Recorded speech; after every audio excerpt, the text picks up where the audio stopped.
The barrel of my AK-47 was still warm against my chest when I heard the voice. Not audible. Not a whisper from another soldier. Something deeper. Something that cut through the diesel fumes, the distant echo of gunfire, and the ringing in my ears from the explosion that had just torn through the marketplace 3 blocks away. It was a voice that somehow reached into the part of me I'd buried years ago, the part that still remembered what it felt like to be afraid. "Do you trust me?" I was crouched behind a half-collapsed concrete wall in the ruins of what used to be a school. My tactical vest dug into my shoulders, heavy with magazines. My hands, calloused, scarred, steady, gripped the rifle like it was an extension of my own body. Because it was. For 6 years, I'd been a commander in one of the most feared militias in the region. I'd led 37 men. I'd planned operations that destabilized entire provinces. I'd killed, God forgive me, more people than I could count. And I convinced myself that this was strength. That this was what it meant to be a man. The smell of burning rubber mixed with dust filled my lungs as I scanned the street through my scope. My unit was 3 minutes out. The target, a convoy carrying medical supplies to a Christian relief organization, would pass this intersection in less than 5. My orders were clear: stop the convoy. Confiscate the supplies. Eliminate any resistance. Simple. Clean.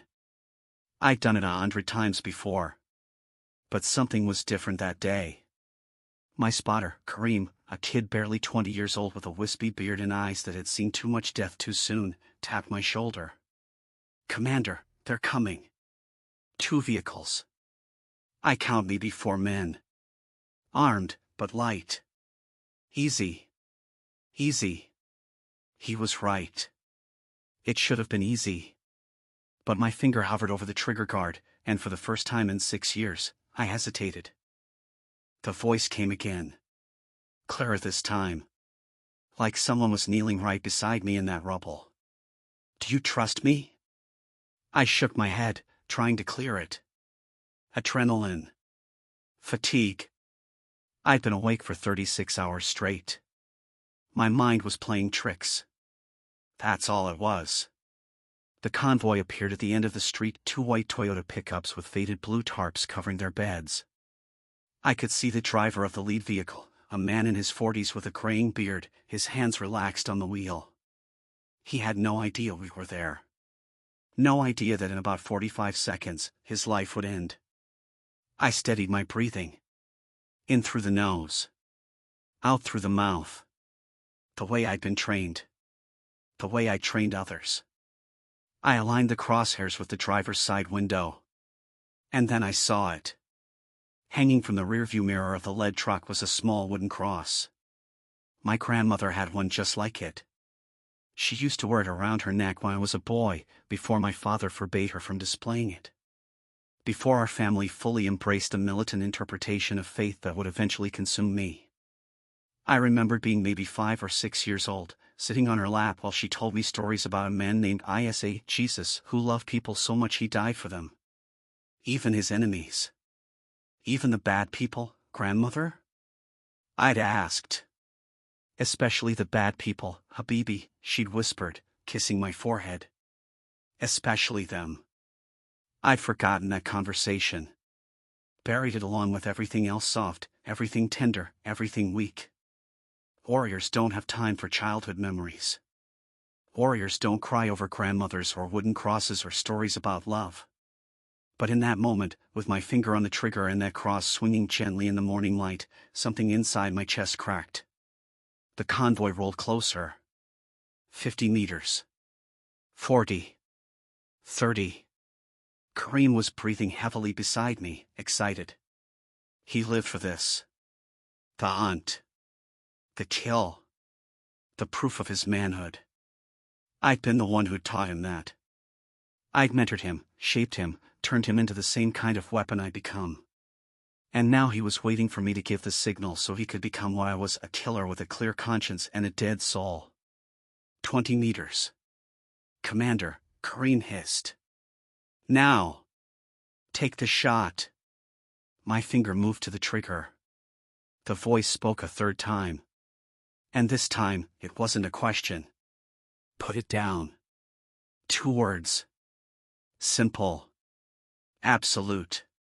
Like an order from a superior officer who didn't need to explain himself because his authority was undeniable. I lowered the rifle. Kareem's head snapped toward me, his eyes wide with confusion and something that looked like fear. "Commander? What are you doing?" I didn't answer because I didn't know.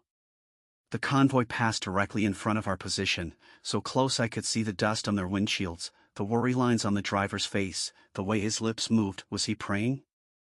Singing? The vehicles disappeared around the corner, their engines fading into the constant background noise of a city at war.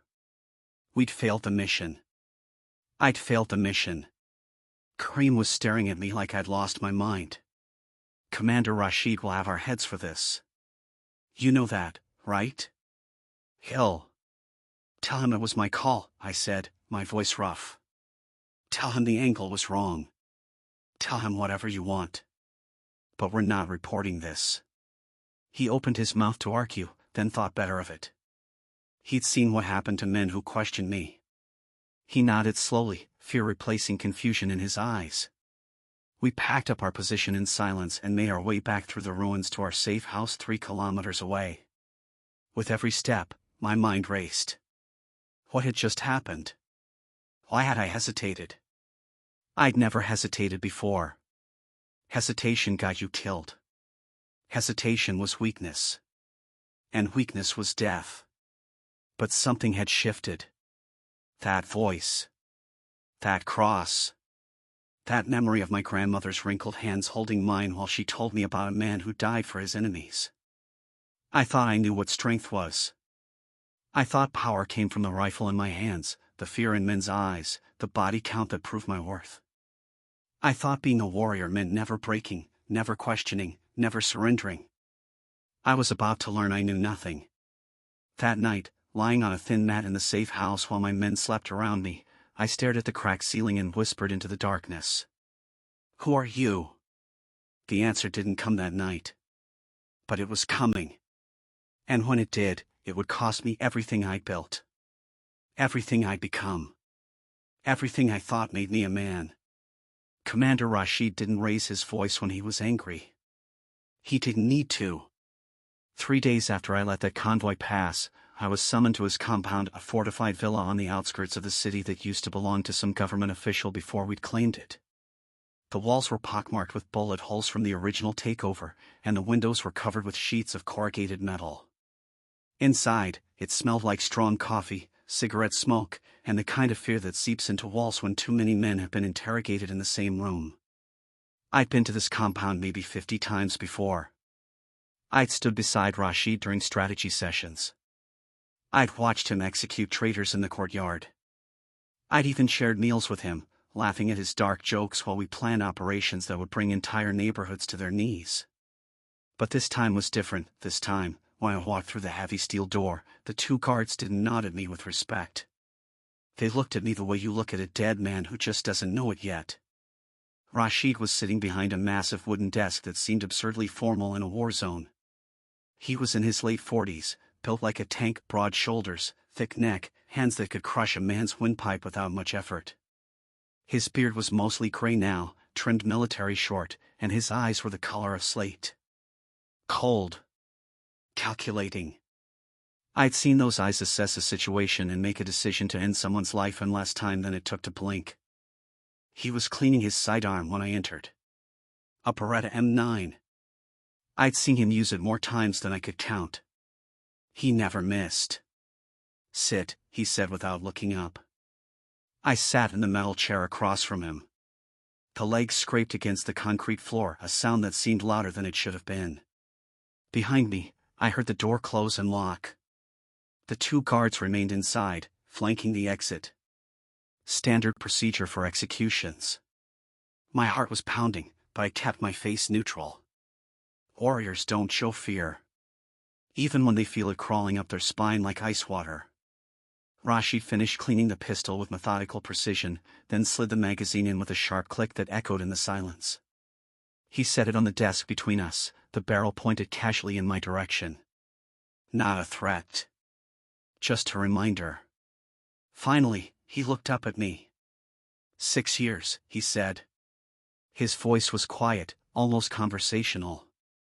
6 years you've served under my command. You've been loyal. Effective. Ruthless when necessary.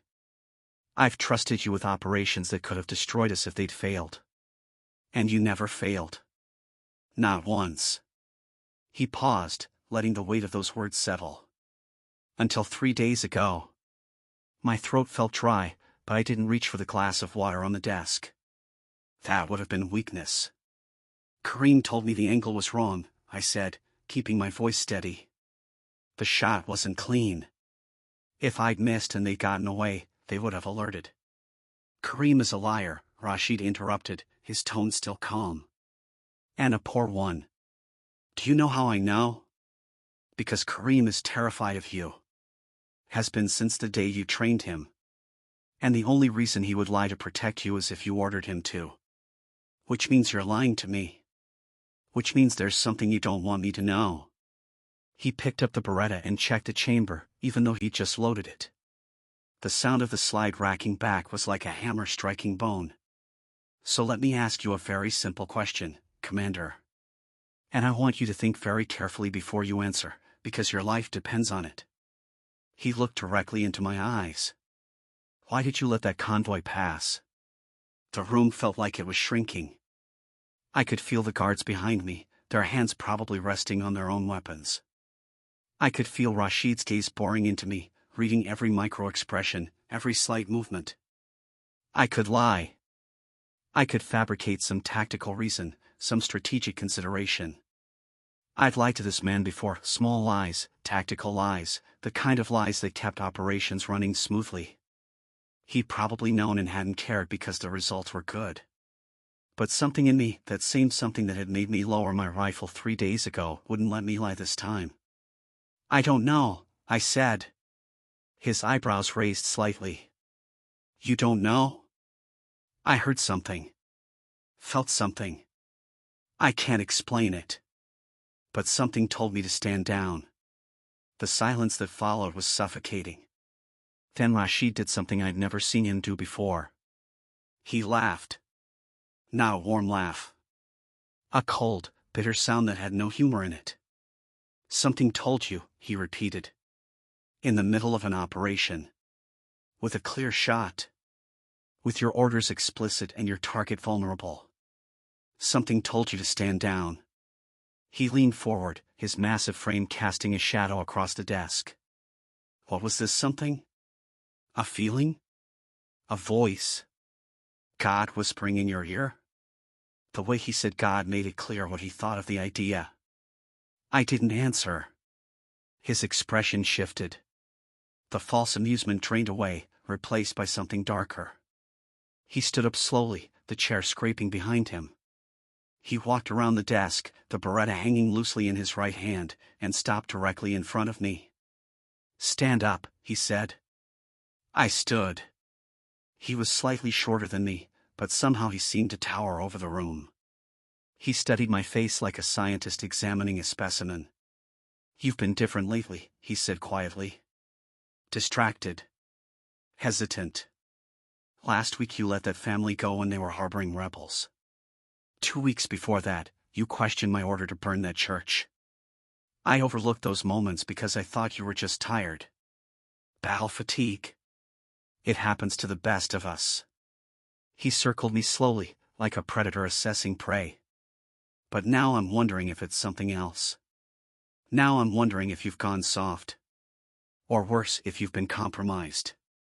He stopped directly behind me. I could feel the barrel of the pistol against the back of my head. Cold metal pressed into my skull. That convoy was carrying medical supplies to a Christian organization, he said, his breath hot on my neck. Christians. Crusaders. Enemies of everything we fought for. And you let them pass. So tell me, Commander, have you been compromised? Have you been talking to the wrong people? Reading the wrong books? My pulse was hammering so hard I thought he could probably hear it. Have you found God? He whispered, loading the question with mockery. Is that what this is? Has the big bad warrior discovered religion? For a moment, I genuinely thought he was going to pull the trigger. My life, all 6 years of blood and violence and terrible choices, flashed before me in fragments. The faces of people I'd killed. The orders I'd followed. The man I'd become. And my grandmother's voice, soft and distant, especially the bad people, Habibi. Especially them. No, I said, my voice barely above a whisper. I haven't found God. It wasn't a lie. Not exactly. I hadn't found him yet.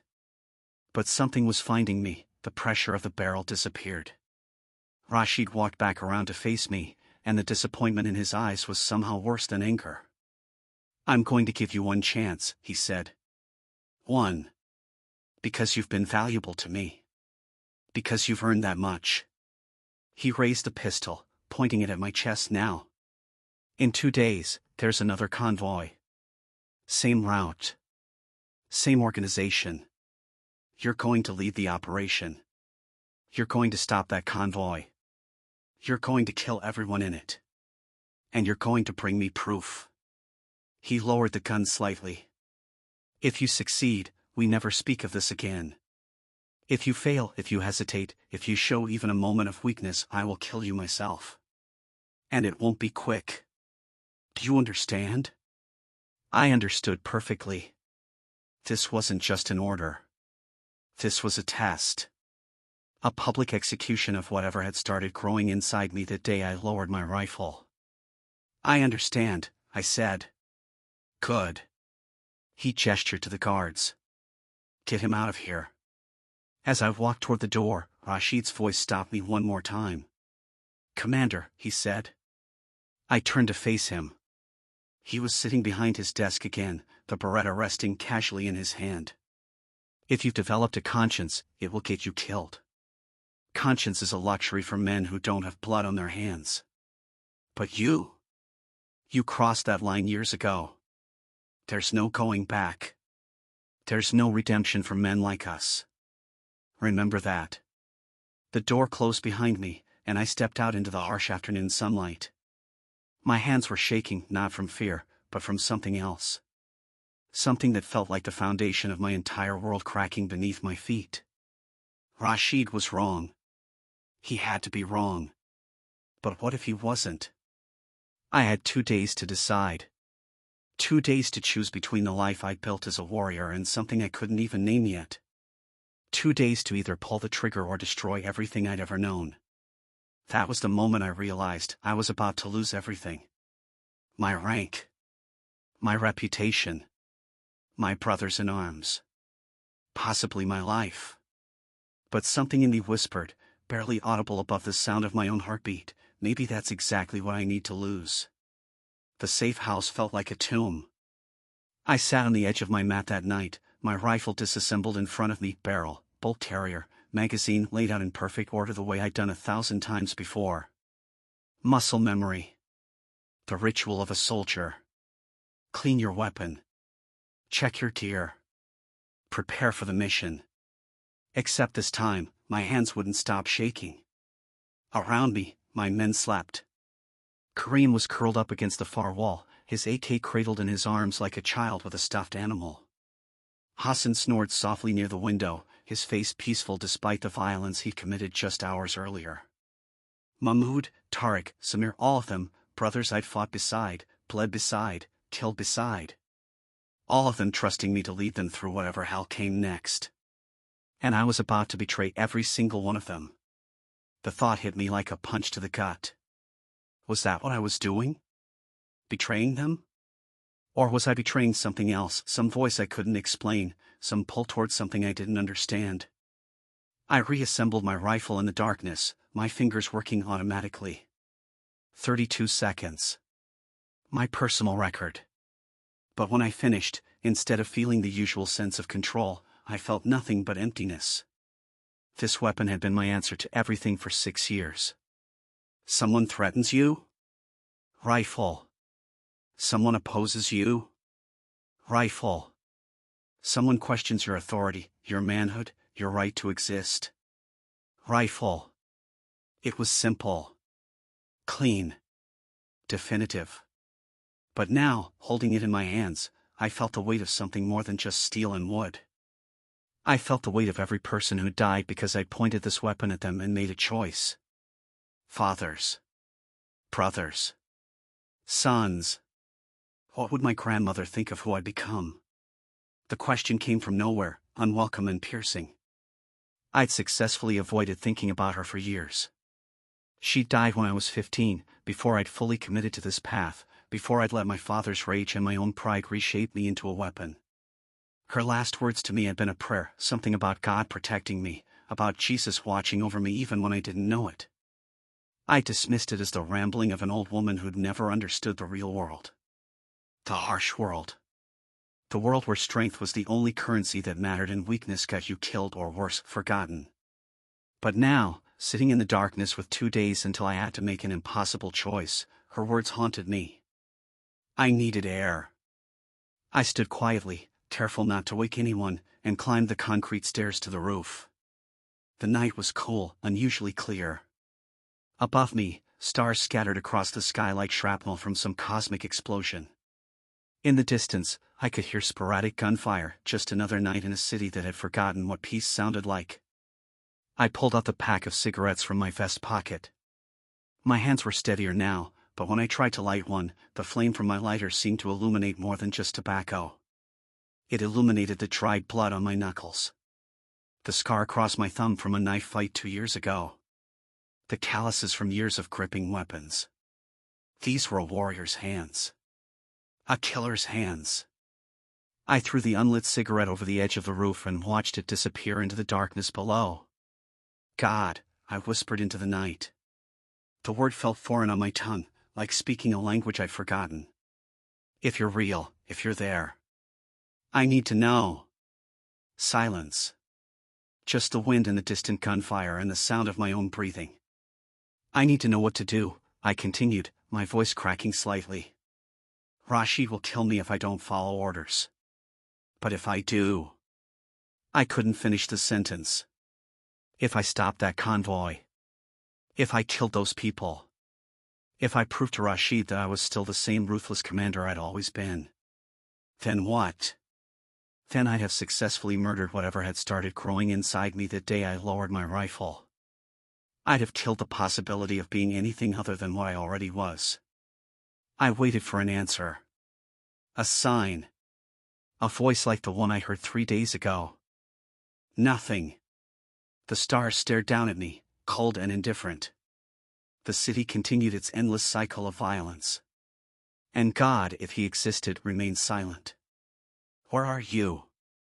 I demanded, louder now, not caring if anyone heard me. You told me to put down my weapon. You told me to let that convoy pass. And now what? Now you're just going to leave me here to figure it out myself? To face Rashid alone? To choose between dying or becoming even more of a monster than I already am?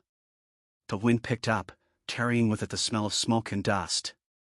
Still nothing. I sank down onto the concrete, my back against the low wall that ringed the roof.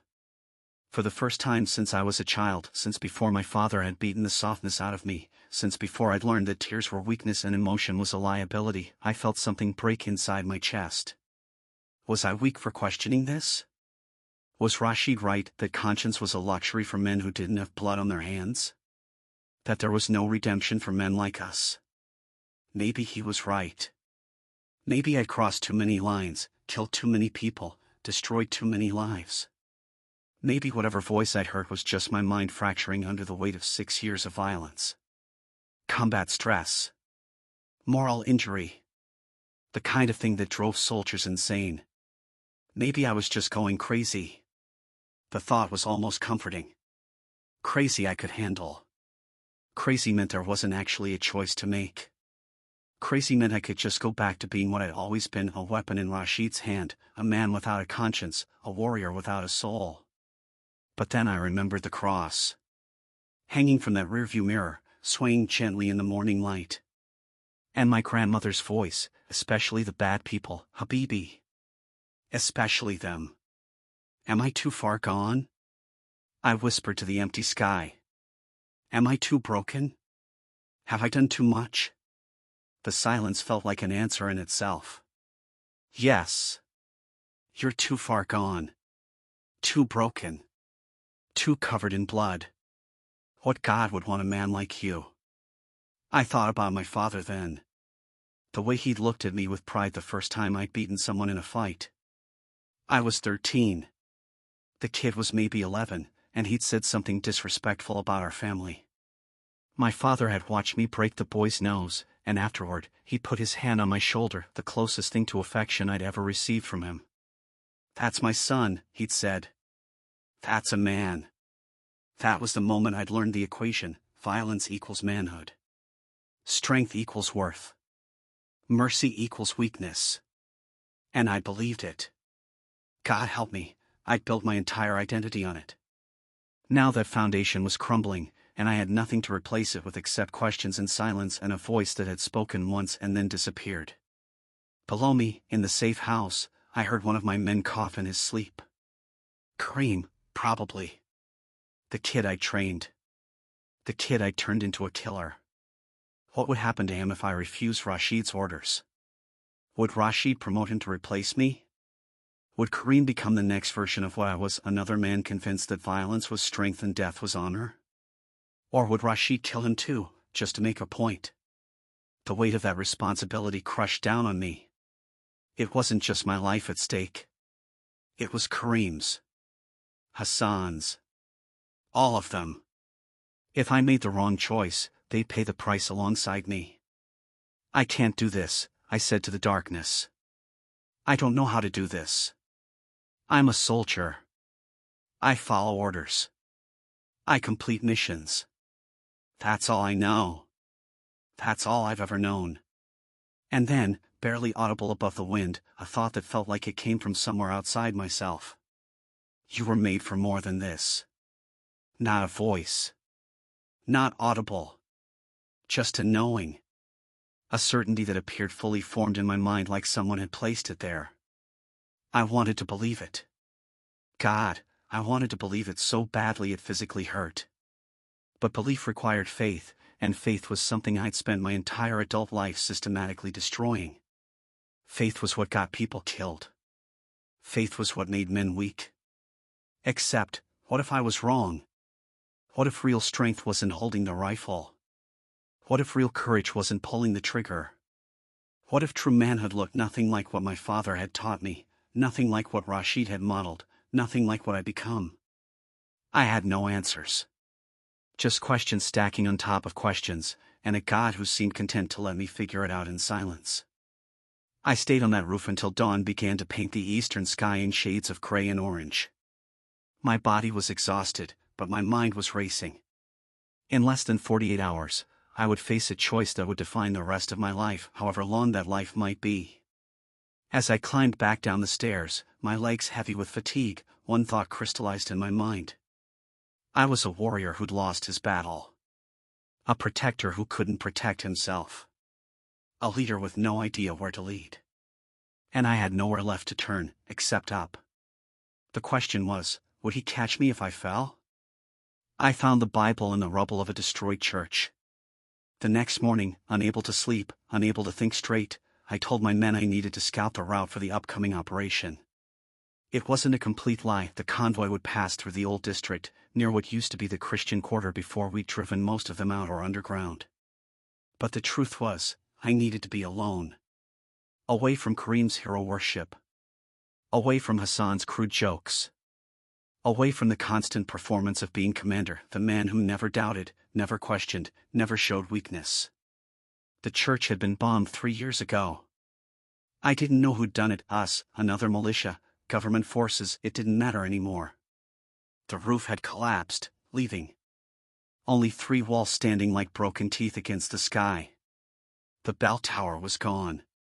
The windows were shattered. Everything that could burn had burned. I don't know why I went inside. Curiosity maybe. Or something else drawing me in. The interior was a wasteland. Pews reduced to charred wood. Plaster and concrete everywhere. Dust so thick it coated everything in gray. But in the corner, behind what used to be the altar, I found a metal cabinet that had somehow survived. The door hung crooked on one hinge, and inside, wrapped in plastic to protect it from the elements, was a book. Black leather cover. Gold lettering in Arabic. Al-Kitab al-Muqaddas. The Holy Bible. My hands trembled as I pulled it out. This was more than forbidden, this was dangerous. If Rashid's men found me with this, I wouldn't need to wait 2 days for my execution. But I couldn't stop myself. I unwrapped the plastic and opened it carefully, half expecting it to disintegrate in my hands. The pages were yellowed but intact. Someone had written notes in the margins in careful handwriting. A priest maybe. Or just a believer trying to understand.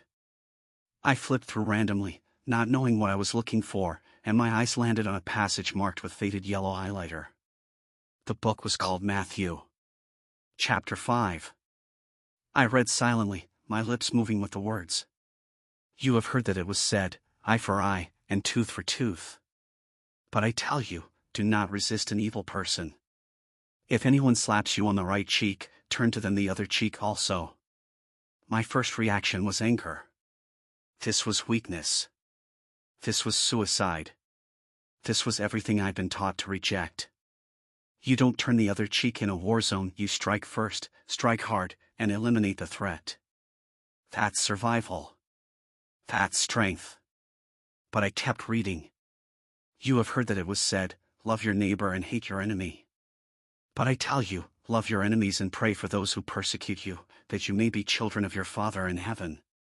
Love your enemies. I thought of Rashid. His cold eyes. His casual violence. The way he'd pressed that gun against my skull. Love him? Pray for him? The idea was insane. But then I thought of the driver in that convoy. The man with the graying beard and the wooden cross hanging from his mirror.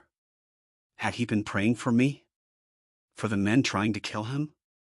I flipped forward, searching for something, anything that made sense for a man like me. A warrior. A killer. Surely this book couldn't just be about weakness and surrender. There had to be something about strength, about fighting, about... I stopped at Matthew 26. Another highlighted passage. Jesus in a garden. Soldiers coming to arrest him. And one of his followers, a man named Peter, drew a sword and cut off someone's ear, trying to defend his master. Finally. Action. Violence. This I understood. But then I read Jesus' response. Put your sword back in its place, for all who draw the sword will die by the sword. Put your sword down. The same words I heard 3 days ago. The same command that had made me lower my rifle. My throat felt tight. I sat down on a piece of broken pew, the Bible open on my lap, dust motes floating in the shaft of sunlight coming through a hole in the roof. All who draw the sword will die by the sword. How many men had I killed with my weapon? How many times had I drawn the sword? And what did that mean for me? Was I already dead, just still breathing? I kept reading, unable to stop now. Page after page. The words of Jesus Isa, as my grandmother had called him. But this wasn't the meek, weak figure I'd been taught to despise. This was a man who stood before governors and kings and didn't flinch. A man who called out hypocrites and liars. A man who overturned tables when he saw injustice. But also a man who healed. Who forgave. Who died rather than kill. I came to another passage, this one in the book of John. Chapter 15. Greater love has no one than this, to lay down one's life for one's friends. Lay down your life. Not take life. Lay it down. Everything in my training screamed that this was backwards. You don't lay down your life, you make the enemy lay down theirs. You fight. You survive. You win. But what if winning looked different than I'd been taught? What if strength wasn't about how many men you could kill, but about how many you refused to kill? What if courage wasn't pulling the trigger, but lowering the weapon even when everything in you screamed to fire? The sun had climbed higher in the sky. I'd been in this destroyed church for over an hour, and I knew I needed to get back before my men started wondering. But I couldn't leave the Bible here. I couldn't walk away from it. I rewrapped it carefully in the plastic and tucked it inside my tactical vest, close to my chest. If anyone searched me, I was dead. But somehow that risk felt necessary. Essential. As I picked my way back through the rubble toward the exit, I heard voices outside. I froze. Male voices. Speaking low. Getting closer. My hand went instinctively to my sidearm. I pressed myself against the wall near the doorway, controlling my breathing, listening. Think anyone comes here anymore? Who would? It's been destroyed for years. Still. It's quiet. Private. Good place to meet. My mind raced.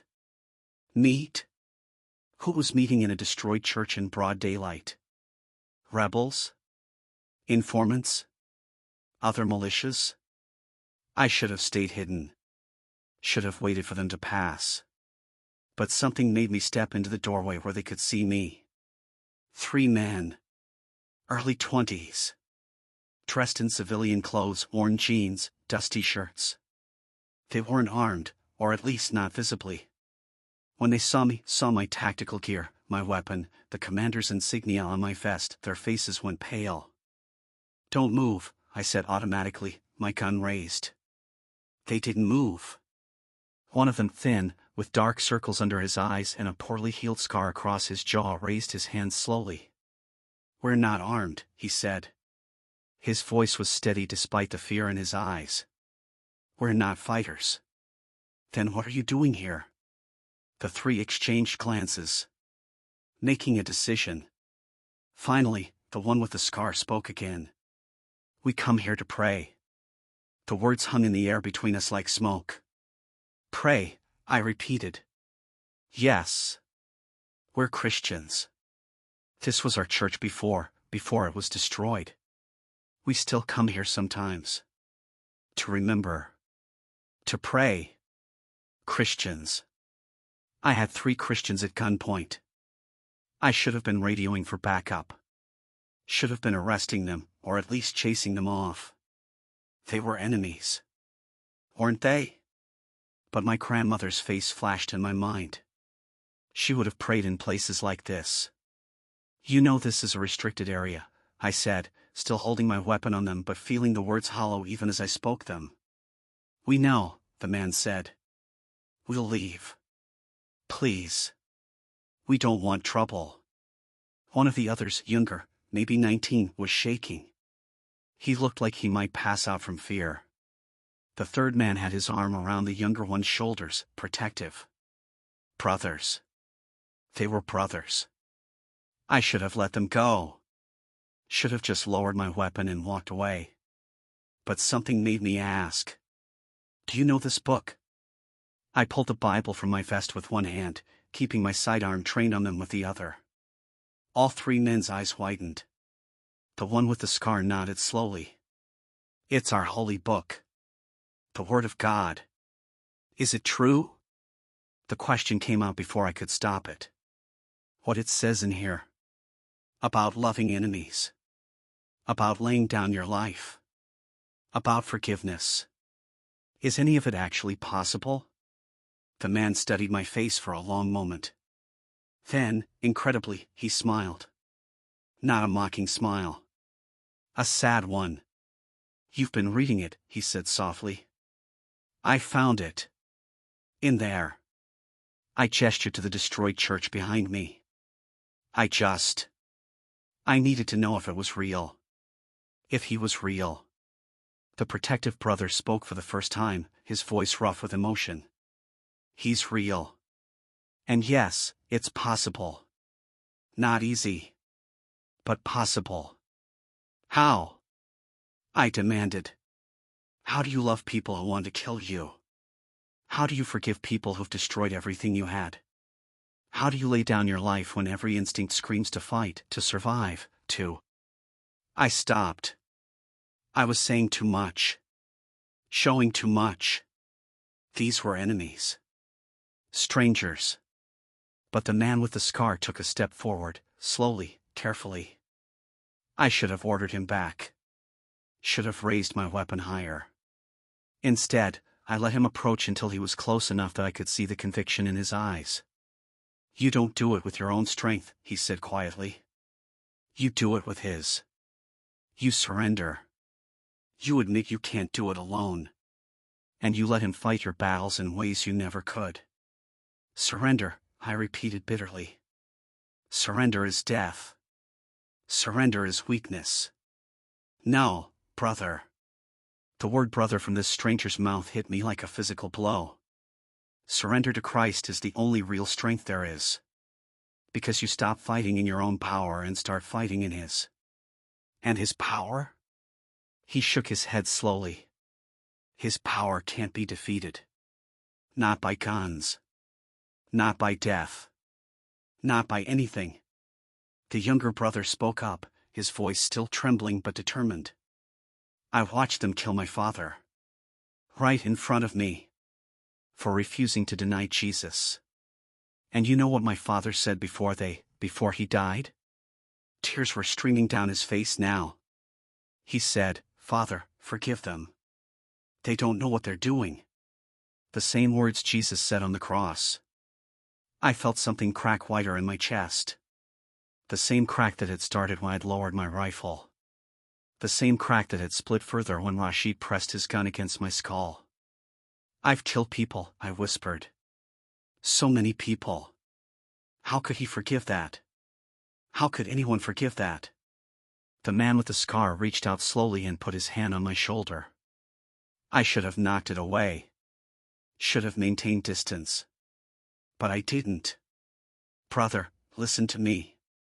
There is no one too far gone for Jesus. No one. He died for murderers and thieves and liars," and his voice broke slightly, "and for commanders who've done terrible things but are brave enough to ask if there's another way. That's who he came for. Especially for them. Especially the bad people," I breathed, remembering. "Yes. Especially them." We stood there in the shadow of that destroyed church, a militia commander and 3 Christians who should have been enemies. And for the first time in 6 years, I felt something I couldn't name.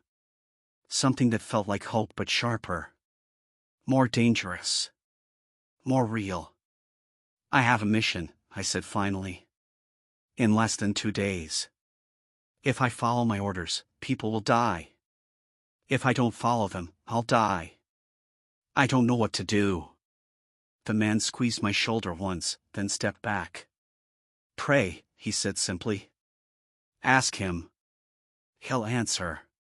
Maybe not the way you expect. Maybe not in your timing. But he'll answer. I promise you that." "How do you know?" "Because he answered me. When I had nothing left. When I was ready to end my own life. He showed up. And he'll show up for you too." They left then, the 3 brothers, disappearing into the maze of destroyed buildings. I watched them go, then looked down at the Bible still in my hand. I had 1 day left before the mission. 1 day to decide. I tucked the Bible back inside my vest, against my heart, and started walking back to the safe house. Behind me, in the rubble of that destroyed church, I whispered 4 words. "Jesus, if you're real." I didn't finish the prayer. Didn't know how to finish it. But somewhere, I sensed, it was heard. He came to me in the deepest part of the night. I'd returned to the safe house that evening and told my men I needed rest before the mission. Kareem had looked at me with concern. I never rested before operations. I paced and planned and checked gear obsessively, but he didn't question me. Nobody questioned the commander. I lay on my mat in the darkness, the Bible still hidden inside my vest beside me, and I tried to pray. But I didn't know how. The prayers of my childhood were memorized formulas, repeated words that had never felt like conversations. This needed to be different. This needed to be real. "Jesus," I whispered into the darkness. "I don't know if you can hear me. I don't know if you want to hear me. But I'm out of options. Out of time. Out of strength." Around me, my men slept. Hassan's snoring. Kareem's restless shifting. The sound of breathing and the distant pop of gunfire that never stopped, even at night. That man today said you came for people like me. For murderers. For men too far gone. I want to believe that. God, I want to believe that so badly. But I've done things. My voice cracked. I've done things I can't take back. Can't fix. Can't wash off my hands no matter how hard I try. Tears were sliding down my temples into my hair. When had I started crying? Warriors don't cry. Tomorrow I have to choose. Follow orders and kill people who are just trying to help others. Or refuse and get myself killed, maybe get my men killed too. I don't know what to do. I don't know how to be anything other than what I am. A weapon. A killer. Ah. The air in the room changed. I don't know how else to describe it.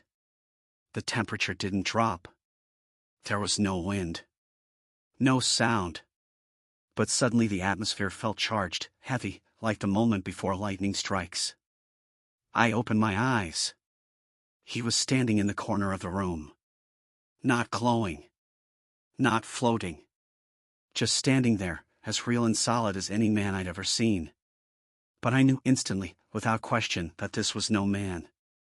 He was tall, maybe 6 feet, with dark skin weathered by sun and wind. His hair was dark and somewhat long, his beard full. He wore simple robes, the kind you'd see on any man in this region 2,000 years ago. But his eyes were like fire and water at the same time. Ancient and young. Fierce and gentle.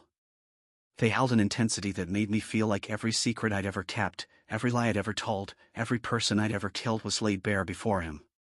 But there was no condemnation in that gaze. Just knowing. Just truth. My heart was hammering so hard I thought it would explode. Around me, my men kept sleeping, undisturbed. This was impossible. The door was locked. The guards were posted. No one could have entered. But he was here. I tried to sit up, but my body wouldn't obey. Not from fear, from awe. From the weight of a presence so powerful that every cell in my body recognized it as something other. Something holy. He took a step toward me. His feet made no sound on the concrete floor. "You called for me," he said. His voice wasn't loud, but it filled the room, filled my chest, filled the empty spaces inside me I'd spent years trying to ignore.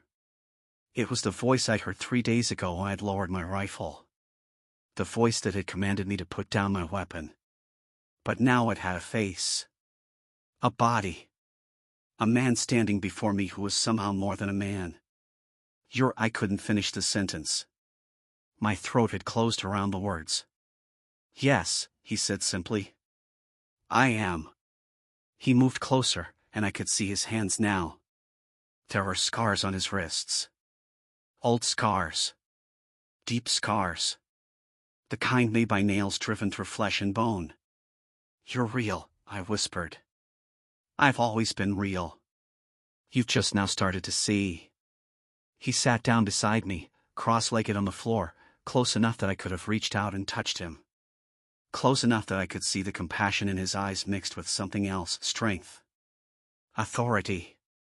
The bearing of a man who'd faced the worst humanity could offer and conquered it not with violence but with love. This was no weak deity. This was a warrior king. But a king unlike any I'd ever known. "I've killed people," I said, the words tumbling out.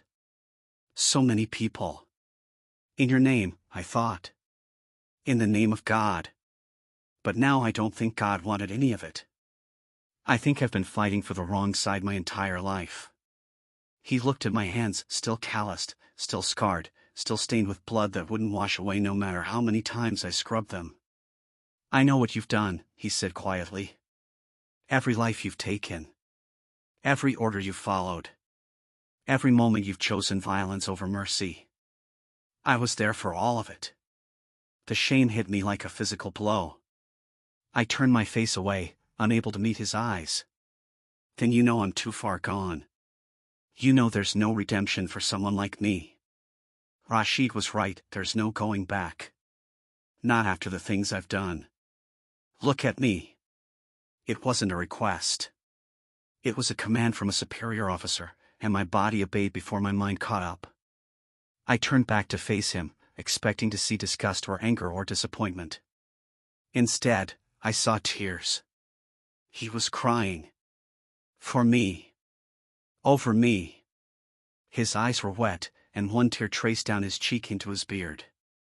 You think you're too far gone? He said, his voice thick with emotion.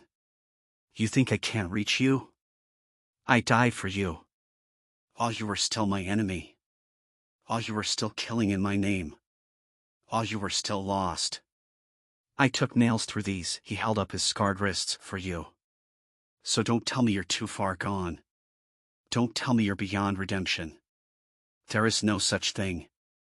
I was weeping now, fully, the kind of tears that come from a place so deep you didn't know it existed. Warrior tears. Tears I'd held back for years. Tears that felt like they were washing something out of me, something dark and poison that had lived in my chest since childhood. I don't know how to be anything else, I choked out. I don't know how to be a man without being a warrior. Without the gun. Without the violence. That's all I've ever been. That's all I know. He reached out and put his hand on my shoulder. His grip was firm, strong, the grip of a man who'd worked with his hands, who'd known physical labor and hardship. But it was also gentle. Anchoring.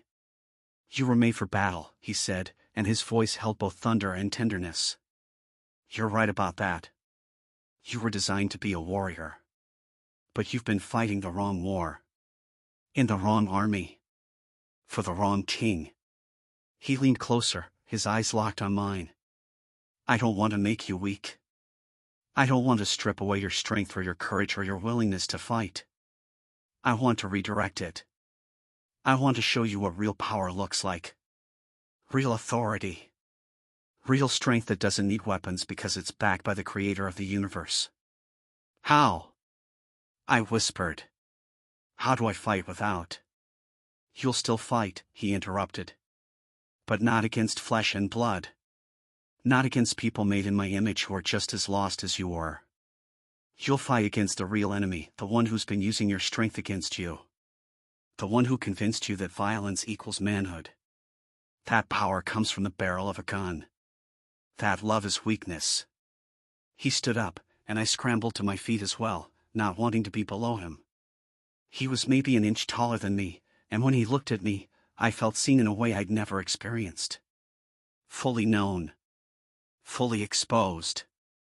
And somehow impossibly fully loved.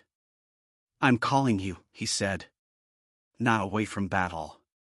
Into a new one. I'm calling you to lead men not to death but to life. To lay down the weapons that destroy and pick up the weapons that heal. To stop protecting your reputation and start protecting the weak. The oppressed. The ones you've been taught to see as enemies. The mission tomorrow, I said. Rashid will kill me if I don't follow orders. He'll kill my men too, maybe. What do I do? Jesus' expression became fierce, and for a moment I saw the warrior king in full. The one who would return with a sword from his mouth. The one who would judge the living and the dead. The one who overturned tables and called out evil without flinching. You trust me, he said. You put down your weapon when I tell you to. You speak truth when I command it. And you let me handle the consequences. I didn't promise you safety. I promised you victory. But that victory might look different than you expect. I might die, I said. Everyone dies, he replied. The question is, what will you die for? Your reputation? Rashid's approval? Fear? Or will you die, if you must die, knowing you finally fought on the right side? Knowing you finally became the man you were created to be? He put both hands on my shoulders now, and I felt power flowing through his touch. Not physical power. Something deeper. Something that straightened my spine and steadied my racing heart and filled the empty places inside me with something that felt like molten gold. You're mine now, he said. You were always mine, but now you know it. Now you've chosen it. So whatever comes tomorrow, whatever Rashid does or doesn't do, whatever price you pay for following me, you don't face it alone. I'll be right beside you. The way I've been beside every warrior who's ever fought in my name. The real warriors. The ones who conquered not by killing but by loving. Not by violence but by sacrifice. Not by the sword but by the cross. I was shaking now, but not from fear. From something else. From the overwhelming presence of being in the presence of something, someone so much greater than myself. So much more powerful. So much more real than anything I'd ever experienced. I surrender, I whispered. The words felt like jumping off a cliff. Felt like betraying everything I'd ever been taught about strength and manhood and survival. But they also felt like the first true words I'd spoken in years. I surrender to you. I'll follow you. Even if it costs me everything. Even if I die tomorrow. I'm yours. His smile was like sunrise breaking over a battlefield. Like hope emerging from rubble. Like life from death. Then you're already victorious, he said. You just don't know it yet. He released my shoulders and stepped back. The room was still dark, my men still sleeping around us, undisturbed by the most important conversation of my life. Will I see you again? I asked desperately, not wanting him to leave. Not wanting to face tomorrow without this presence, this certainty, this overwhelming sense of being loved and known and chosen. You'll see me everywhere now, he said. In every person you meet. In every choice you make. In every moment you choose my way over your own. I'm not leaving you. I never left you. You just finally have eyes to see. He moved toward the wall, and I wanted to call out, to ask him to stay, to give me more instructions, more guidance, more something. But he turned back one more time. One more thing, he said. When you face Rashid tomorrow, and you will face him, remember this: true courage isn't the absence of fear. It's loving something more than you fear the consequences. Love me more than you fear death. Love those people in that convoy more than you fear Rashid's gun. Love the truth more than you love your own life. And then? I asked. And then watch what I can do with a man who's finally willing to fight my way. He was gone. Not fading. Not disappearing in some dramatic flash of light. Just gone. As if he'd never been there at all. Except I knew with a certainty deeper than bone, deeper than blood, that he had been. That he was real. That everything had changed. I sank back down onto my mat, my whole body trembling. Around me, my men kept sleeping. Hassan rolled over, mumbling something in his sleep. Kareem's breathing was steady and peaceful. They had no idea that their commander had just met Jesus Christ in the flesh. Had just surrendered everything to a carpenter from Nazareth who conquered death itself. I pulled out the Bible from my vest and opened it in the darkness. I couldn't see the words, but I didn't need to. They were written on my heart now. Greater love has no one than this, to lay down one's life for one's friends. Tomorrow, I would face Rashid. Tomorrow, I would make my choice. Tomorrow, I would either live or die. But tonight, for the first time in my adult life, I knew who I was. Not a weapon. Not a killer. Not a commander of death. I was a soldier of Christ. A warrior in the army of the King who conquered hell itself and walked out of the grave. And that was the only identity that mattered. I closed my eyes and whispered into the darkness. I'm ready. And somehow, I knew he heard. The morning of the mission came too fast and not fast enough. I woke before dawn, my body operating on muscle memory. Years of pre-operation routines burned into my nervous system. But everything felt different now. The weight of my tactical vest felt heavier. The cold steel of my rifle felt foreign in my hands. Even the familiar smell of gun oil and sweat in the safe house seemed to belong to a different life. A different man. Around me, my men were stirring. Kareem was already up, checking his magazines with nervous energy. Hassan was brewing strong coffee on a small camping stove, the bitter smell cutting through the morning air. Mahmoud was running through radio frequencies, making sure our communications were secure. They had no idea this was the last operation I would ever lead them on. "Commander," Kareem said, handing me a cup of coffee. "You look tired. Did you sleep?" I took the cup, feeling the heat through the ceramic. I slept enough. It wasn't a lie. I'd slept more peacefully in those few hours after Jesus left than I had in 6 years. But peaceful didn't mean easy. I knew what was coming. "The convoy should reach the checkpoint at 0800, Hassan said, consulting his watch. "We'll be in position by 0745. Same as always. Quick. Clean. Easy. Easy." There was that word again. I looked at my men, really looked at them. Kareem, barely 20, still trying to prove himself. Hassan, 32, with 3 kids he sent money to every month. Mahmoud, the quiet one, who joined our unit to escape a blood feud that would have gotten him killed. Tariq and Samir, the inseparable cousins who fought like brothers and had saved each other's lives more times than I could count. These were my men. My responsibility. My brothers in arms. And I was about to betray everything they thought they knew about me. "Listen up," I said, setting down my coffee. They gathered around immediately, attentive. Ready. Trusting. "There's been a change of plans." Hassan frowned. "Change?" "Commander Rashid didn't mention." "Rashid doesn't know," I interrupted. "This is my call." The room went silent. You could hear the tension crackling like static electricity. "We're not stopping the convoy," I said quietly. For a moment, nobody moved. Then Kareem laughed nervously. "Good one, Commander. You almost had me." "I'm serious." I looked each of them in the eye. "We're standing down. We're letting them pass. We're done killing people who are just trying to help." Hassan stood up slowly, his face darkening. "Have you lost your mind?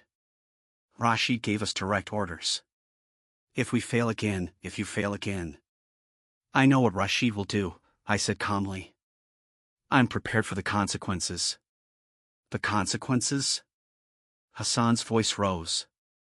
"The consequences are death. For you. Maybe for all of us. What happened to you? 3 days ago you were a commander. Now you sound like a Christian?" I finished for him. The word hung in the air like a grenade with the pin pulled. Mahmoud was the first to break the silence. "No," he said softly. "Tell me you didn't. Tell me you haven't gone over to them." I reached inside my vest and pulled out the Bible. Placed it on the floor between us. "I found this. I read it. And last night." I paused, knowing how insane this would sound. "Last night, Jesus Christ himself stood in this room and spoke to me. And I surrendered my life to him. I'm not fighting this war anymore. I'm fighting for him now." Kareem stumbled backward like I'd hit him. "You're a traitor. You're a murtad. An apostate. Commander, they'll torture you. They'll make an example of you. Rashid will." "I know what Rashid will do," I said again. "And I'm not asking any of you to follow me. In fact, I'm ordering you not to. When Rashid asks what happened, you tell him the truth. Tell him I went insane. Tell him I betrayed you. Tell him whatever you need to tell him to save your own lives. I won't hold it against you." "This is suicide," Hassan said, but his voice had lost its anger. Now he just sounded sad. "This is throwing away everything we've built. Everything you are." "No," I said, and I felt the certainty Jesus had given me rising in my chest. "This is finally becoming what I was supposed to be. A warrior for the right side. A man fighting for something worth dying for." Tariq spoke for the first time, his voice shaking. "We're your men. We've followed you for years. How can you ask us to watch you die?" I'm not asking you to watch me die. I'm asking you to let me live, really live, for the first time. Even if it's only for one more day. I picked up my rifle and slung it over my shoulder. Checked my sidearm. Adjusted my vest. The familiar rituals of a soldier preparing for battle. But this time, I knew the battle wouldn't be fought with bullets. I'm going to meet Rashid, I said. I'm going to tell him face to face that I refuse his orders. That I've left his army and joined another one. And then whatever happens, happens. Commander, Kareem's voice broke. There were tears on his face. Please. Don't do this. We need you.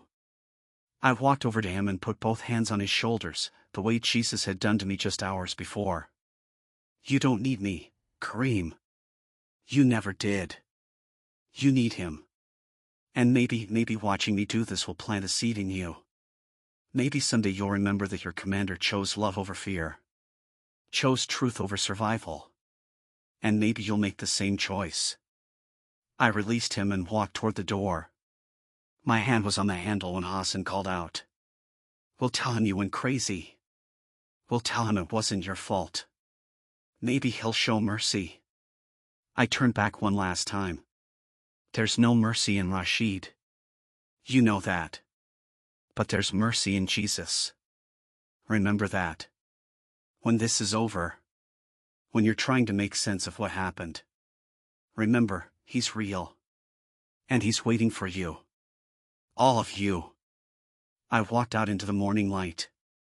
The drive to Rashid's compound took 20 minutes. 20 minutes to pray. To prepare. To fight down the very human terror rising in my throat.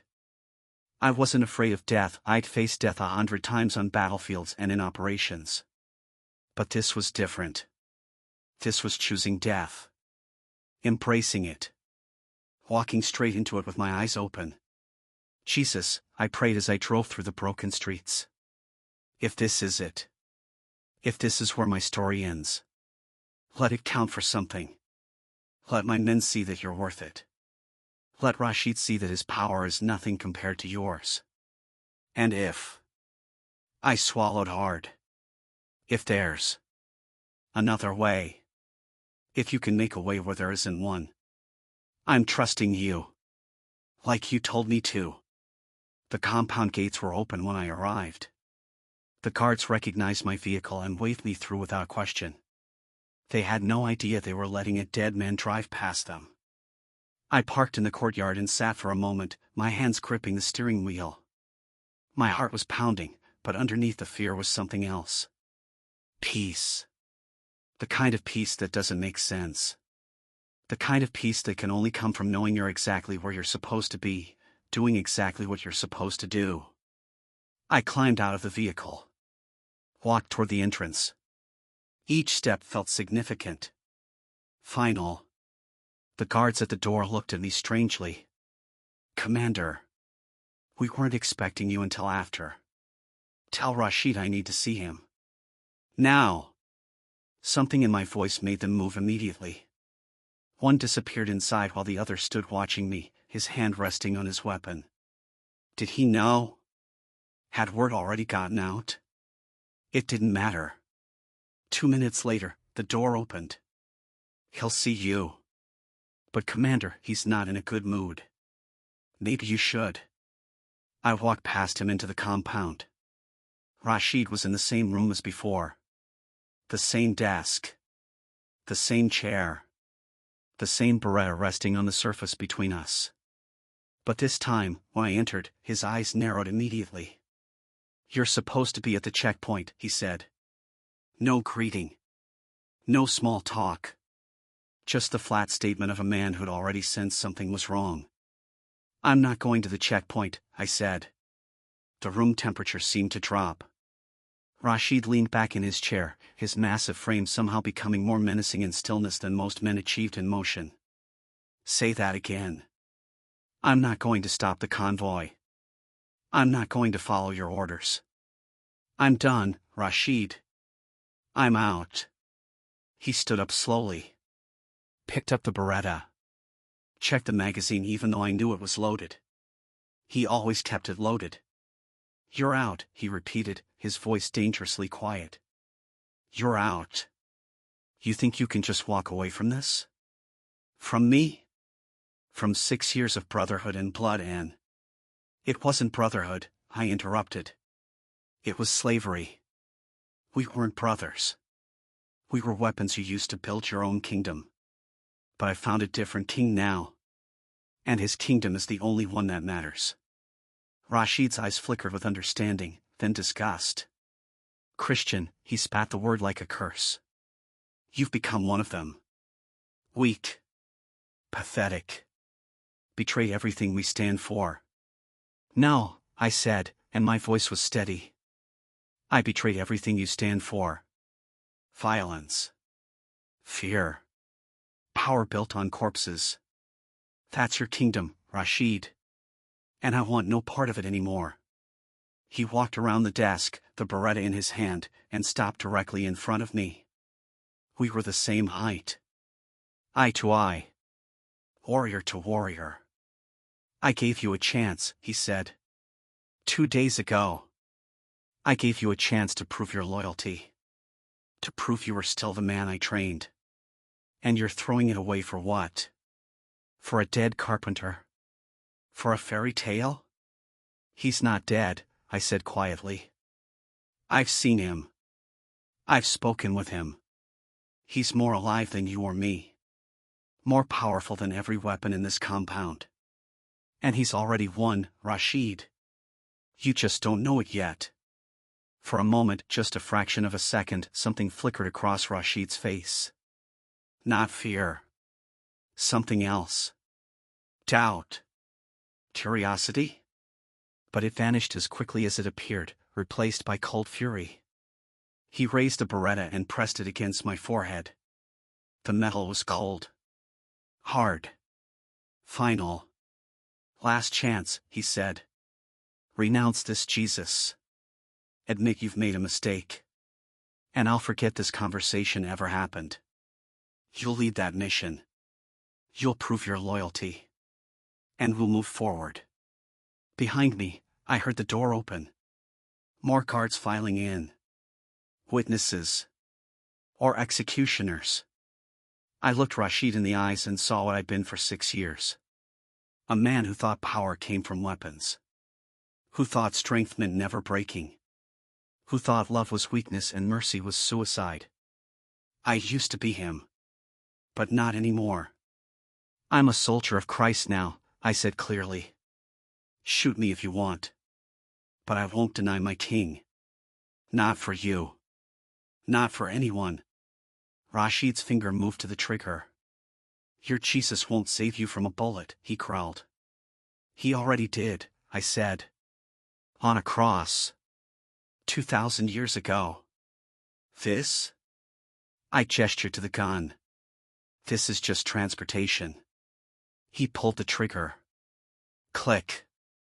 Misfire. Rashid's eyes widened. He pulled the trigger again. Click. Again. Click. 3 times. 3 misfires from a weapon I'd seen him use flawlessly hundreds of times. The room was dead silent. Every man watching. Every breath held. Rashid lowered the gun, staring at it like it had betrayed him. Then he looked at me, and for the first time since I'd known him, I saw something in his eyes I'd never seen before. Fear. "What?" His voice was barely a whisper. "What are you?" "I'm nobody," I said. "But the one I serve? He's everything. And he's not done with me yet." Rashid stumbled backward. The Beretta clattered to the floor. He looked at his guards, at the weapon, at me. His face had gone pale. "Get out," he said hoarsely. "Get out." I turned and walked toward the door. The guards parted before me like water. None of them touched me. None of them spoke. As I reached the exit, I turned back one more time. "It's not too late, Rashid," I said. "Even for you. He's waiting. All you have to do is surrender." I walked out into the morning sunlight. Behind me, I heard Rashid roar in frustration and rage. Heard furniture being thrown. Heard shouting. But I was alive. Impossibly, miraculously, supernaturally alive. I got into my vehicle, my hands shaking now that the adrenaline was wearing off. I drove out through the compound gates, half expecting someone to shoot me in the back. No one did. A mile down the road, I pulled over and wept. Great, gulping sobs of relief and joy and overwhelming gratitude. You did it, I whispered. You actually did it. Just like you promised. I'd chosen Jesus. I'd lost everything, my rank, my reputation, my place in Rashid's army. But I'd gained a kingdom. And a king who kept his promises. Even the impossible ones. I drove for 3 hours straight, putting as much distance between myself and Rashid's compound as possible. The miracle of those misfires wouldn't protect me forever. Rashid's shock would wear off, and when it did, he'd send hunters. Men who wouldn't hesitate. Men who'd been trained by me. The irony wasn't lost on me. I ditched my vehicle on the outskirts of a neighborhood I knew had underground Christian presence, one of the areas we'd been surveilling for months but never fully infiltrated. I stripped off my tactical vest, my insignia, everything that marked me as a commander. I kept only my sidearm, hidden under a civilian jacket I found in the back seat, and the Bible pressed against my chest. The streets were crowded with afternoon market-goers. Women haggling over vegetables. Children kicking a deflated soccer ball through the dust. Old men drinking tea and playing backgammon in the shade. Normal life, continuing despite the war that raged around them. Or maybe because of it, humanity's stubborn refusal to let violence have the final word. I pulled up my collar and kept my head down, moving through the crowd like a ghost. Every soldier I passed made my pulse spike. Every checkpoint was a potential end. But I kept walking, kept praying under my breath, kept trusting that the same God who jammed Rashid's gun could get me through this. I found the address the man with the scar had given me yesterday. I'd memorized it without even realizing, some part of me already knowing I'd need it. A small apartment building, 3 stories, worn but maintained. The kind of place that housed families who were surviving, not thriving. I climbed the stairs to the 2nd floor and knocked on door 2C. 3 short knocks, 1 long. The signal he told me. Silence. Then movement behind the door. The sound of multiple locks being undone. The door opened a crack, and the man with the scar peered out. His eyes went wide when he recognized me. You, he breathed. You came. I didn't think. He pulled the door open wider. Quickly. Inside. I stepped into a small living room. Simple furniture. A worn carpet. Children's drawings on one wall. And sitting on various chairs and floor cushions were maybe a dozen people. Men and women. Young and old. All of them turned to look at me, and I saw the fear flash across their faces. They recognized me. Or at least, they recognized what I was. What I had been. It's okay, the man with the scar said quickly, addressing the room. This is the commander I told you about. The one from the church. He looked at me, a question in his eyes. I'm a believer now, I said, the words still feeling new on my tongue. I met Jesus last night. I refused my orders this morning. And I just walked out of Rashid's compound alive after he tried to execute me and his gun misfired 3 times. The room erupted in whispers. Shock. Disbelief. Hope. An older woman, maybe 60, with gray hair covered by a simple scarf, stood up slowly. She studied my face for a long moment, and I had the uncomfortable feeling she could see straight through me. See the blood on my hands. The deaths I was responsible for. Then she smiled. It was the warmest, most genuine smile I'd seen in years. 3 misfires, she repeated. Our God is not subtle, is he? She laughed, a sound like bells. Welcome, brother. Welcome home. She embraced me, and I stood there awkwardly, not knowing what to do. When was the last time someone had hugged me without fear or calculation?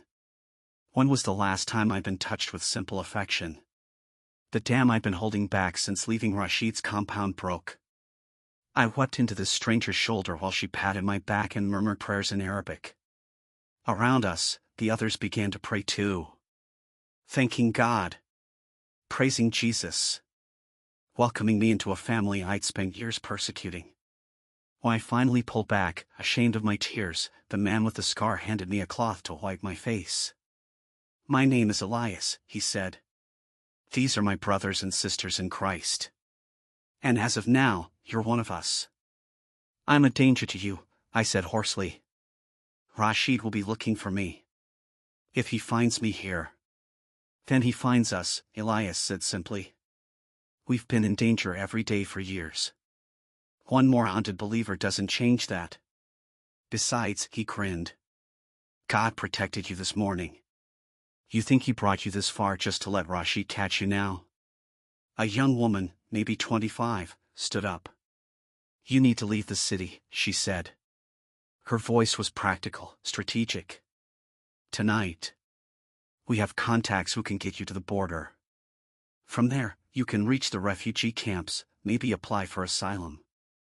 You're a high-value defector. If you can get to the UN, they'll protect you. Leave? I looked around the room. At these people who'd opened their home to me. Who'd prayed for me. Who'd risked everything to welcome me. I just found you. I just found this. Family. Faith. Everything. And I'm supposed to run? It's not running, Elias said gently. It's living. You're no good to the kingdom dead. But something in me resisted. I'd spent my entire life running toward danger, not away from it. The idea of fleeing felt like cowardice. Like weakness. Jesus said to love my enemies, I said slowly, working through the thought. To pray for those who persecute me. How can I do that if I leave?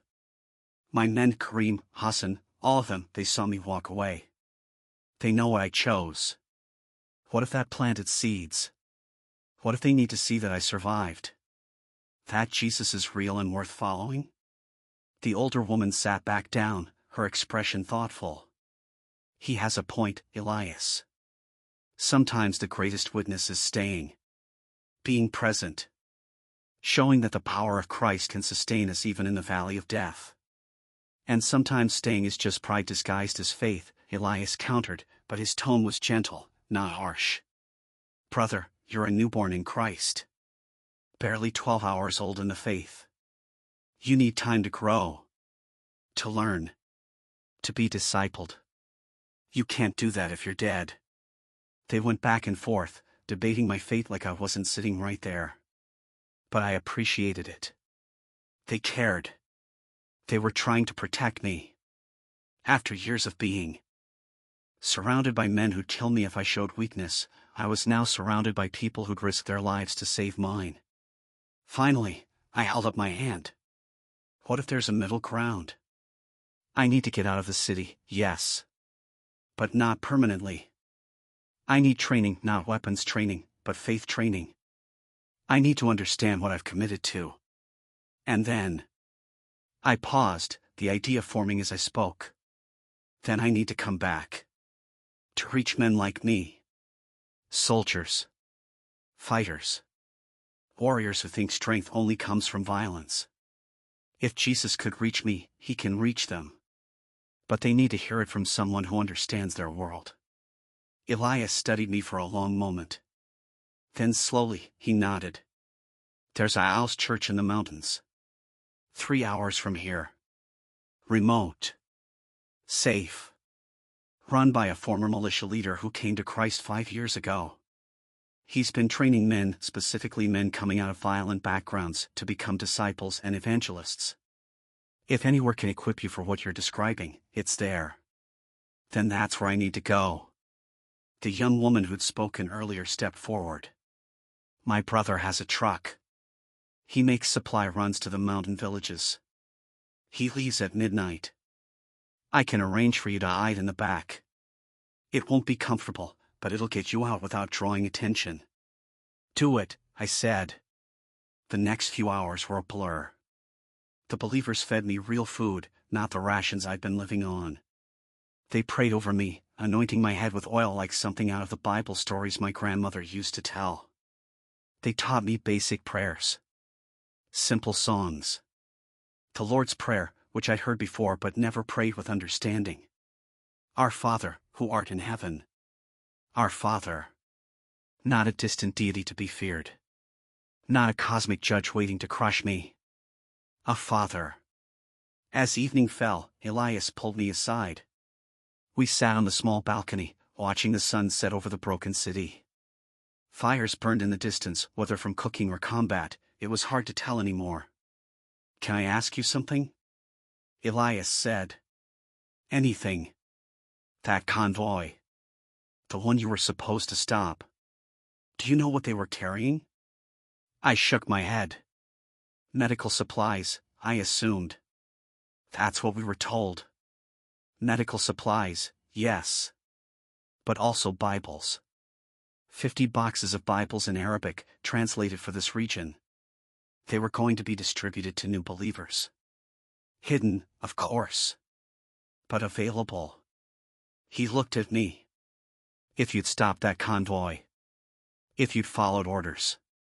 You would have destroyed the very book that led you to Christ." The weight of that truth hit me like a physical blow. I could have been the instrument of keeping others from finding what I'd found. From meeting who I'd met. "God's timing," I whispered. "Always," Elias agreed. "He's been orchestrating this longer than you know. Your grandmother's prayers. That cross hanging in the truck. The Bible surviving in that destroyed church. Me and my brothers being there at exactly the right moment. Jesus appearing to you last night. Rashid's gun jamming. All of it. Every piece. Leading you here. To this moment. I don't deserve it," I said. "Any of it. The mercy. The rescue. None of us deserve it," Elias interrupted. "That's what makes it grace. Grace isn't about deserving. It's about God's love overwhelming our unworthiness. You'll spend the rest of your life trying to earn what you've already been freely given. Don't. Just receive it. And then give it away to others who think they're too far gone. The way you thought you were." We sat in silence for a while, watching the city breathe and bleed and survive another day. "What happened to your scar?" I asked finally. "The one on your jaw." Elias touched it reflexively. "A militia commander," he said quietly. 3 years ago. I was caught with a Bible. He beat me for hours. Broke my jaw in 2 places. Told me if I ever spoke about Jesus again, he'd cut out my tongue. He smiled. I still have my tongue. And I haven't stopped speaking. Weren't you afraid he'd make good on his threat?" "Terrified," Elias admitted. "Every day. But fear can't be the thing that silences us. If we only speak when it's safe, we'll never speak at all. Jesus didn't promise us safety. He promised us his presence. And that's enough." At midnight, the truck arrived. A beaten Toyota pickup with a covered bed. The driver, a man in his 40s who introduced himself only as Samuel, helped me climb into the back among boxes of supplies and produce. "It's about 3 hours," Samuel said. "We'll pass through 2 checkpoints. Don't make a sound, no matter what you hear. If they search the truck, stay absolutely still. I've done this run 50 times. They usually wave me through. But if something goes wrong, if shooting starts, there's a pistol under the crate to your left. Use it only as a last resort. Understood?" I nodded, then realized he couldn't see me in the darkness. "Understood." Before he closed the tarp, Elias appeared. He pressed something into my hand, a small wooden cross on a leather cord.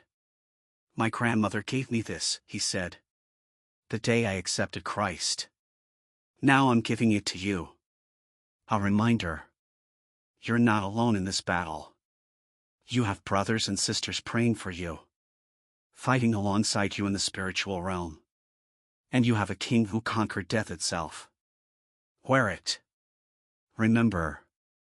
I tied it around my neck. The weight of it felt right. Like armor. Like belonging. Thank you, I said, my voice thick. For everything. For risking. Family doesn't thank family for being family, Elias said. Go. Learn. Grow. And when you're ready, come back.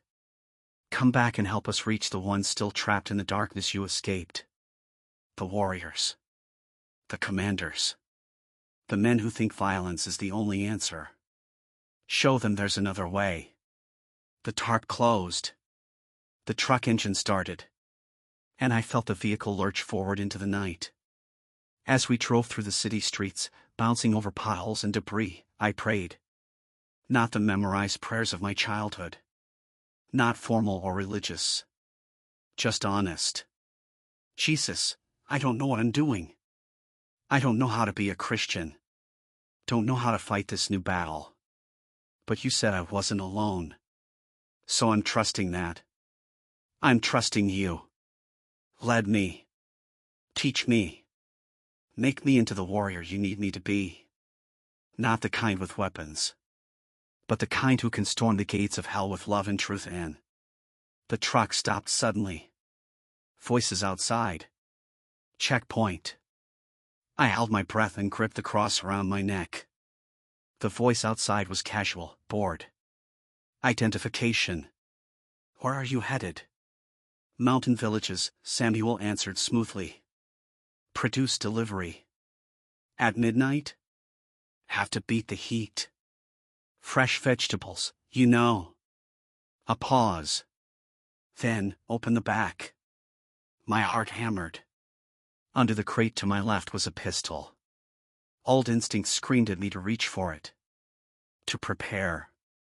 To defend. But then I heard it. That voice. The one from the destroyed church. From my safe house. From my encounter with the living God. Trust me. I released the breath I'd been holding. Released the tension. Released the need to control. The tarp lifted. A flashlight beam swept across the crates and boxes. Paused on the pile where I was buried under produce and supplies. Moved on. All clear, the guard said. The tarp dropped. The truck started again. We passed through the second checkpoint without incident. 3 hours later, as dawn began to break over mountains I'd only seen from a distance, the truck finally stopped. The tarp opened, and cool mountain air rushed in. Samuel helped me climb out, my legs cramped and stiff. We were on a dirt road surrounded by pine trees. In the distance, I could see a stone building, maybe an old monastery or church, with smoke rising from a chimney. That's the Owl's church, Samuel said, pointing. Pastor Mikhail is expecting you. He'll take care of you from here. Train you. Disciple you. Prepare you for whatever God has next. I shouldered my small pack, just a Bible, a change of clothes, and the wooden cross around my neck, and started walking toward the building. Behind me, Samuel called out, "Brother. One more thing." I turned. Welcome to the real army. The one that actually wins. He smiled, got back in his truck, and drove away. I walked up the path toward the stone building. Toward my new life. My new mission. My new battle. I'd lost my rank. My reputation. My place in Rashid's militia. I'd lost the respect of my men. The approval of my father, if I'd ever had it. The identity I'd built over 6 years of blood and violence. But I'd found a father who'd never disowned me. Brothers and sisters who'd risked their lives for me. And a mission worth dying for, freeing other warriors from the same chains that had bound me. The door to the stone building opened before I could knock. A man stood there, tall, gray-bearded, with eyes that had seen violence but now held peace. Scars on his arms. The bearing of a soldier. "You must be the commander Elias told me about," he said. His voice was deep, warm. "Welcome, brother. I'm Mikhail. Come in. You're safe here. And you're home. I stepped across the threshold. And for the first time in my life, I knew exactly what those words meant. Home. 2 years have passed since that night. 2 years since I walked away from Rashid's compound with nothing but a Bible and a wooden cross. 2 years since I climbed into the back of Samuel's truck and left the only life I'd ever known. 2 years since I knocked on the door of that stone building in the mountains and Pastor Mikhail welcomed me home. Those 2 years have been the hardest and the most beautiful of my life. The training wasn't what I expected. I thought I'd be learning theology, memorizing scripture, sitting in classrooms. And yes, there was some of that. But mostly, Pastor Mikhail taught me to unlearn. Unlearn the lie that strength comes from violence. Unlearn the belief that manhood is measured by body count. Unlearn the conviction that mercy equals weakness. It was like retraining muscle memory. Every instinct I had, every response pattern burned into my nervous system from years of combat, all of it had to be rewired. Not suppressed. Not ignored. But redirected. You're still a warrior, Mikhail told me in our first week. We were chopping wood behind the church, physical labor that he insisted was essential to the process. Jesus doesn't want to take away your strength. He wants to sanctify it. Point it at the real enemy. The spiritual forces that enslave men's souls. Not the men themselves. He split a log with one powerful swing. He'd been a commander too, in a different militia, 15 years ago. The scars on his body told stories of battles he'd survived. The peace in his eyes told of a war he'd won. The hardest part, he said, handing me the axe, is learning that you don't have to prove yourself anymore. Not to your father. Not to Rashid. Not to your men. Not even to yourself. Jesus already proved everything that needed proving on the cross. Now you just get to rest in that. And work from that rest. It took me 6 months to even begin understanding what he meant. There were other men at the house church. 12 of us in total, all former fighters, soldiers, militants who'd encountered Jesus and had our lives turned inside out. We studied together. Prayed together. Confessed our sins to each other in brutal honesty that would have gotten us killed in our old lives. Ahmed had been a sniper. 43 confirmed kills before Jesus appeared to him in a dream and asked him one question: is this really who you want to be? David had been a child soldier, taken at 9, trained to kill by 12, responsible for atrocities he still couldn't speak about without breaking down. Jesus found him in a refugee camp, broken and suicidal, and whispered, "You are my beloved son. And I'm making you new." Marcus had been a mercenary, fighting for whoever paid the most, until a bullet tore through his leg and left him bleeding out in a ditch. A Christian medic saved his life and told him, "Jesus didn't let you die today because he has plans for you. Better plans than this." We were broken men learning to be healed. Warriors learning that the greatest battles are fought on our knees in prayer, not standing with weapons drawn. Killers learning that true power is in laying down our lives, not taking others. The nightmares were the worst part. I'd wake up gasping, seeing the faces of people I'd killed. Hearing their screams.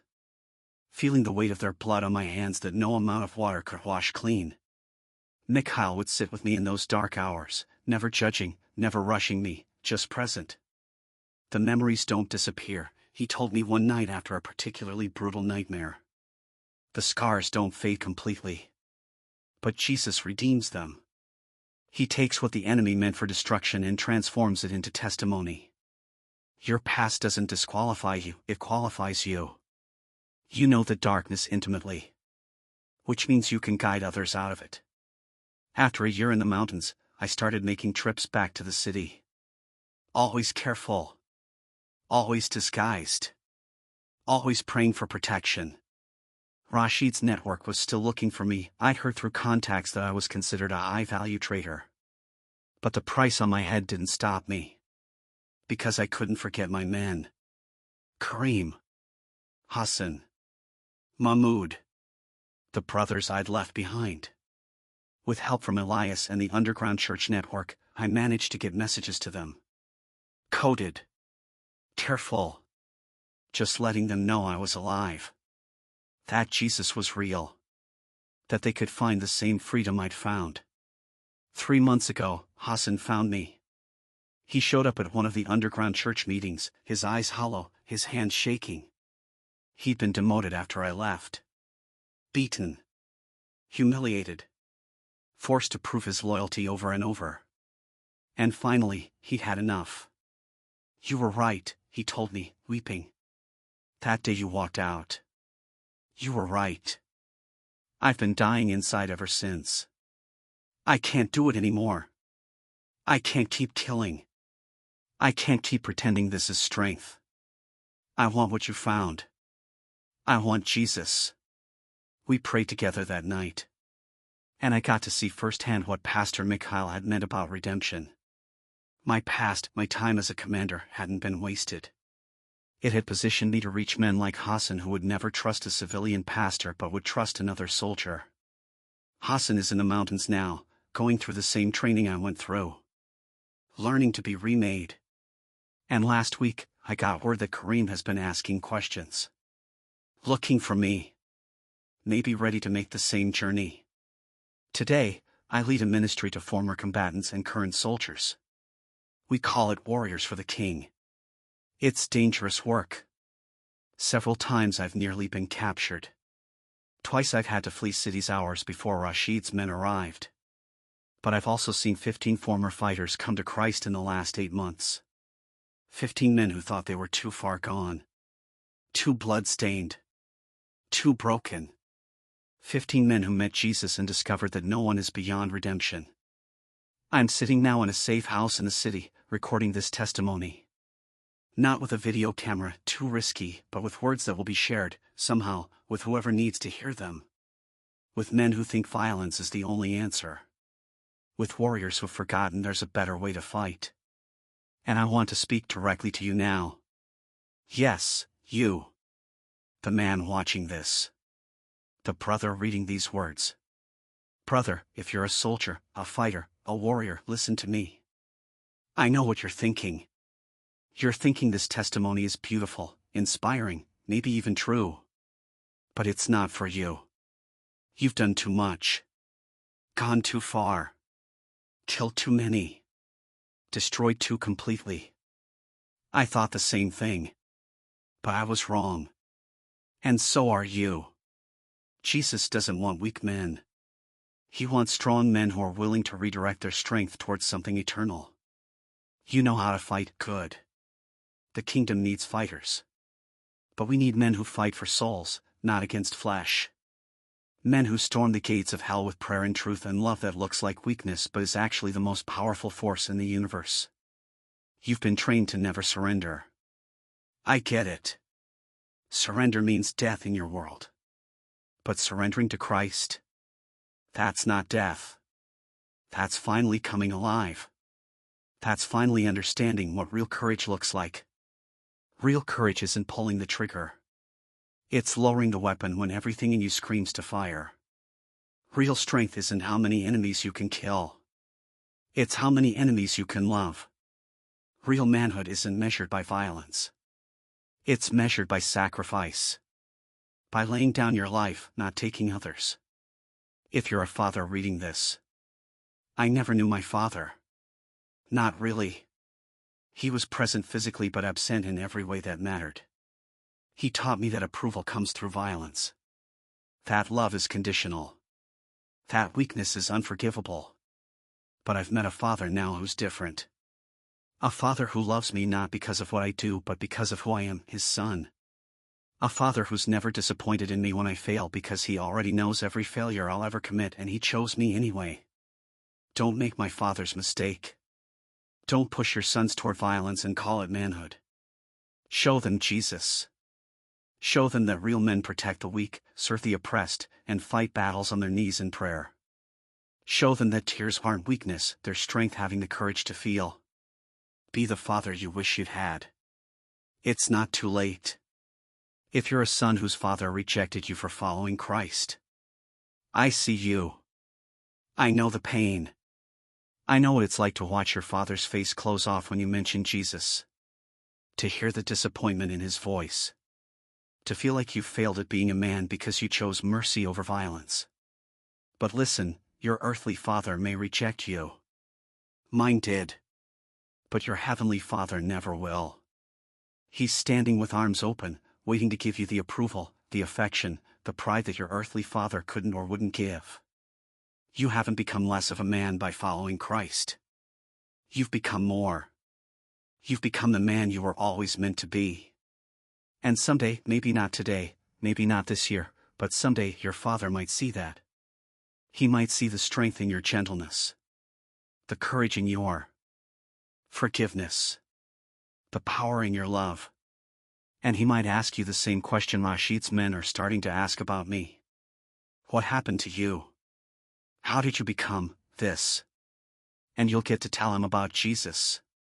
If you're trapped in violence right now, maybe you're a soldier ordered to do things that haunt your conscience. Maybe you're in a gang, a militia, an organization where leaving means death. Maybe you're so deep in blood and darkness that you can't imagine a way out. I was there. I know that prison. The fear. The sense that you're locked into a path you can't escape. But here's the truth, Jesus specializes in impossible escapes. Prison breaks. Resurrections. Taking men who were dead in their sins and bringing them back to life. You might not be able to leave today. You might need to plan, to wait for the right moment, to gather courage and resources. That's okay. But start now. Start praying. Start reading scripture if you can get your hands on it. Start asking Jesus to make a way where there isn't one. And watch what he does. He jammed Rashid's gun 3 times. He got me through checkpoints where I should have been discovered. He's protected me for 2 years while I've been hunted.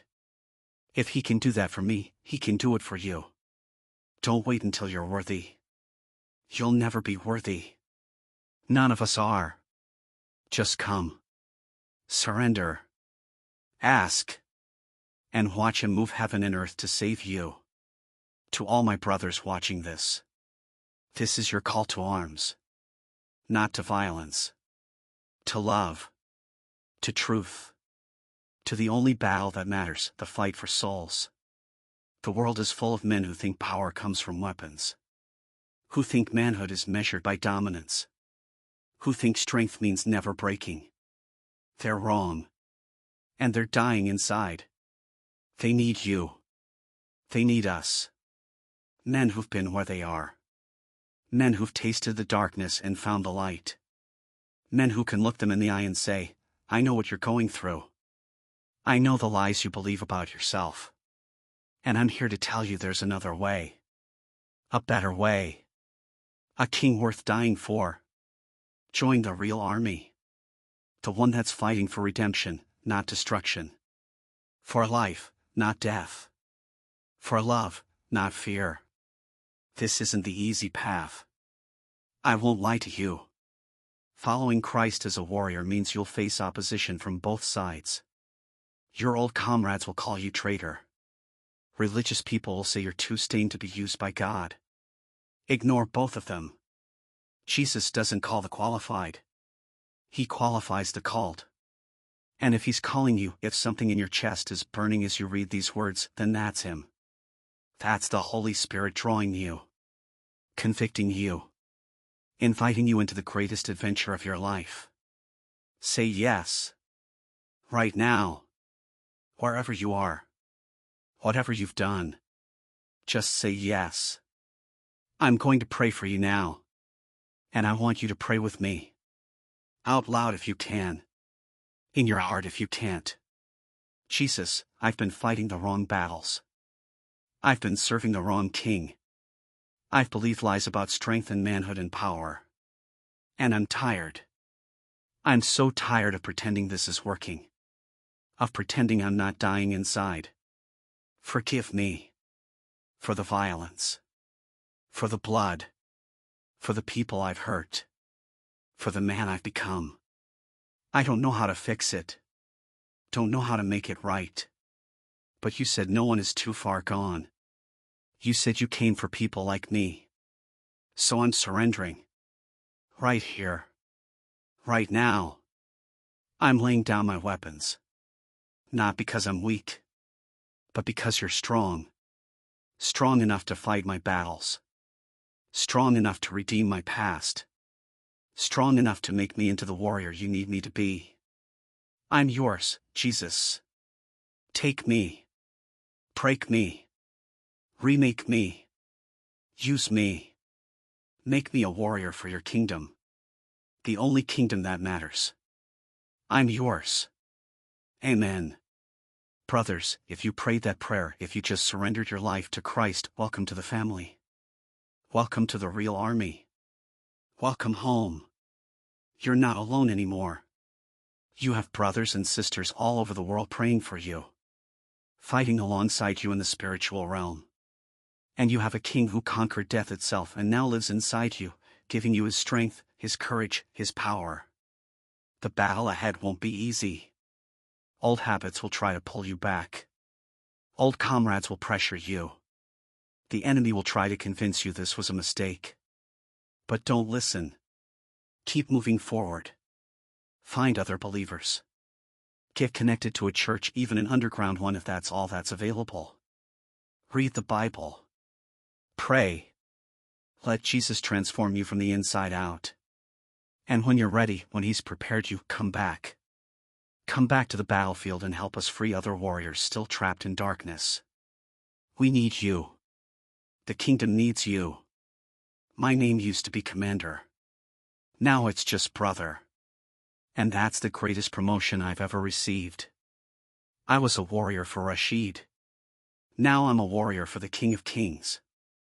I fought for a kingdom built on corpses. Now I fight for a kingdom built on a cross. I thought strength was violence.